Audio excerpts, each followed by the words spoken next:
আসসালামু আলাইকুম, welcome back to Munia Rasona's kitchen. তৈরি করে দেখাবো ভীষণ মজার একটা বিফ তাহারি বা বিফ বিরিয়ানি। আর আজকে এই বিরিয়ানিটা তৈরি করেছি আমি কুরবানির ঈদের মাংস দিয়ে। আমি ঈদের দিন রাতেই সাদা করে মাংস রান্না করে রেখেছিলাম, আর সেটা দিয়ে আমি বিরিয়ানি আজকে রান্না করেছি। তো কিভাবে আমি এই বিরিয়ানিটি রান্না করেছি সেটি আজকে আপনাদেরকে দেখাবো। আর এই বিরিয়ানিটি কিন্তু খুবই সুস্বাদু হয়েছে আর খুবই সফট থাকে এর মাংসগুলো।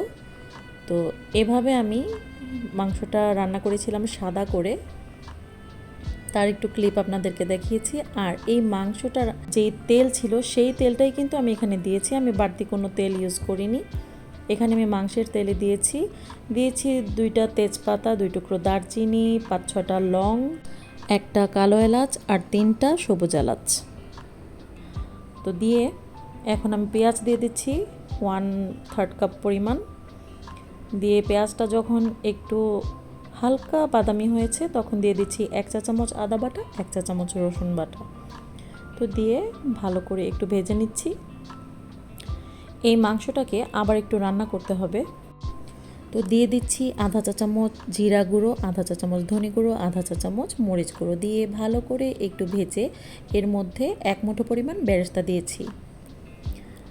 আর এই মাংসটার বিশেষত্ব হলো এর তেল দিয়েই কিন্তু এই মাংসটা রান্না করছি। এই সাদা মাংসটা আমি ঈদের দিন রাতে জাল করে রেখেছিলাম। সব মশলা 1 চামচ করে দিয়ে আমি 2.5 কেজি মাংস রান্না করে রেখেছিলাম।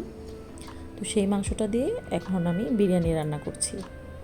তো এখানে আমি 1 কেজি পরিমাণ মাংস নিয়েছি আর 2 টেবিল চামচ পরিমাণ টক দই দিয়েছি, আধা কাপ লিকুইড দুধ দিয়েছি আর 1 টুকরো লেবুর রস চিপে দিয়ে দিলাম, পরিমাণ মতো একটু লবণ দিয়ে দিয়েছি। এখন ঢেকে রাখলাম। 10 মিনিট পর ঢাকনা খুলে দেখে নিচ্ছি মাংসটা সেদ্ধ হয়েছে কিনা। তো ভালোভাবে সেদ্ধ হয়ে গেছে। দিয়ে দিলাম 1/4 চা চামচ জয়ফল আর জয়ত্রীর গুঁড়ো দিয়ে আবার 5 মিনিট ঢেকে রাখলাম। এখন ঢাকনা খুলে নিলাম। এখন দিয়ে দেব পোলাওর চাল। পোলাওর চালটাকে আমি 10 মিনিট আগে ভালো করে ধুয়ে রেখেছিলাম, সেটা এখন দিয়ে দিলাম। আর চালটা দিয়ে খুব ভালোভাবে নেড়ে নেব। দর্শক, এই বিরিয়ানিটা কিন্তু খুবই টেস্টি হয়, আপনারা এটা ট্রাই করতে পারেন। সাদা করে মাংস রান্না করে রাখলে এই মাংসের তেল দিয়ে কিন্তু এই বিরিয়ানিটা রান্না করতে হয়। তো আমি আধা কেজি পোলাওর চাল নিয়েছি, সেজন্য পানি দিয়ে দিয়েছি আমি 1 কেজি। তো দিয়ে ভালো করে নেড়ে চেড়ে পরিমাণ মতো একটু লবণ দিয়ে দিলাম আর 1 চা চামচ পরিমাণ চিনি দিয়েছি। তো একটু নেড়ে চেড়ে এখন আমি ঢেকে দিলাম। চুলোর আঁচটা এখন হাই আছে। এখন একটু নেড়ে দিলাম মাঝখানে যেন নিচে লেগে না যায়। তো ভালো করে নেড়ে চেড়ে আবারও ঢেকে দিচ্ছি। চুলোর আঁচটা কিন্তু এই পর্যায়ে থাকবে হাই। তো এখন ঢাকনাটা খুলে একটু হালকা নেড়ে চেড়ে চুলোর আঁচটা একদম লো করে দেব, কেননা এখন পোলার চাল আর পানি কিন্তু সমান সমান হয়ে গেছে। তো যখন এরকম পানি সমান সমান হয়ে যাবে তখন ভালো করে একটু নেড়ে চেড়ে চুলোর আঁচ একদম নিভু নিভু করে ঢেকে রাখতে হবে 10 মিনিট। 10 মিনিট পর ঢাকনা খুলে আবার একটু সাইড থেকে এভাবে উপরে তুলে দিচ্ছি। তো সাইড থেকে এভাবে উপরে তুলে একটু পেঁয়াজ বেরেস্তা দিয়ে দিলাম। ঢেকে রাখবো 5 মিনিট। তো 5 মিনিট পর হয়ে গেছে বিরিয়ানিটা।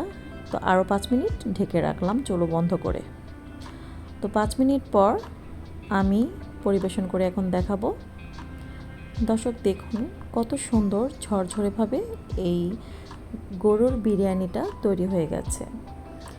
এটা আসলে তেহারি না, এটা খুবই অল্প মশলায় রান্না করা হয়, কিন্তু এটা খেতে এত সুস্বাদু যে আপনারা যদি রান্না করে না খান তাহলে বুঝতে পারবেন না। এটা 2-3 দিন মাংসটাকে জাল করার কারণে খুবই টেস্টি হয় আর মাংসগুলো অনেক সফট থাকে আর খুব সুন্দর একটা ঘ্রাণ আসে এই মাংসের মধ্যে।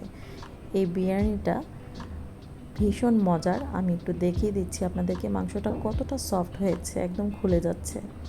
এটা কিন্তু খুবই টেস্টি হয়েছিল। আমাদের বাসায় সবাই এই বিরিয়ানিটা খুব পছন্দ করে। আশা করি আপনাদের কাছেও ভালো লাগবে। তাহলে আজকের মতো এখানেই বিদায় নিচ্ছি। আপনারা সবাই ভালো থাকবেন আর আমার পেজ এবং ইউটিউব চ্যানেলটাকে ফলো এবং সাবস্ক্রাইব করবেন। তো আজকের মতো এখানেই বিদায় নিচ্ছি। আল্লাহ হাফেজ।